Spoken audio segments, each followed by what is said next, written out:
నేను చెప్పాను కదండి లాస్ట్ వీడియోలో నేనైతే వరలక్ష్మి వ్రతం అయితే చేయలేదు, మామూలుగా పూజ అయితే చేసుకున్నాను.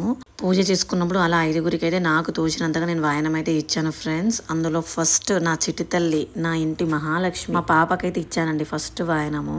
ఇలాంటి సమయంలోనే అనిపిస్తుందండి మనకు ఒక ఆడపిల్ల ఉంటే ఎంత బాగుంటుందో అని. లేని వాళ్ళైతే తప్పకుండా ఈ సమయంలో అయితే అనుకుంటారని అనిపిస్తుంది నాకు. నిజంగా పాపకి ఇస్తుంటే నాకు ఎంతో హ్యాపీగా అనిపించింది. ఒక్క ఆడపిల్ల మన ఇంట్లో ఉంటే అసలు ఎంత లక్ష్మిగా ఉంటుందో ఫ్రెండ్స్. ఈ ఒక్క విషయంలోనే కాదండి, ప్రతి ఒక్క విషయంలో కూడా ఒక ఆడపిల్లనే మనకి ఇంట్లో తప్పకుండా ఉండాలండి. ఆడపిల్ల అంటే లక్ష్మి. ఫస్ట్ అయితే పాపకి ఇచ్చేసాను, ఆ తర్వాత మా చెల్లికి, మా అక్కకి, మా ఇంట్లో వాళ్ళకే ఇచ్చానండి. 5 మెంబర్స్కి. బయట వాళ్ళని ఎవరిని పిలవలేదు. యాక్చువల్లీ నేనే వ్రతం చేసుకోలేదన్నమాట. వ్రతం చేసుకోవాలని నాకు ఎందుకో చాలా అసలు మనసులో ఎంతో అనిపించిందండి. అందుకే వ్రతం కాకుండా ఇలా మామూలుగా పూజ అయితే చేసుకున్నాను. వ్రతానికి పూజకి డిఫరెన్స్ ఏమి ఉండదండి. కలశం పెట్టుకుని మనం చేసుకుంటే దాని వ్రతం అయితే అంటాము. తప్పకుండా నా కోరిక నెరవేరాలని నన్ను అందరూ ఆశీర్వదించండి ఫ్రెండ్స్. Thank you.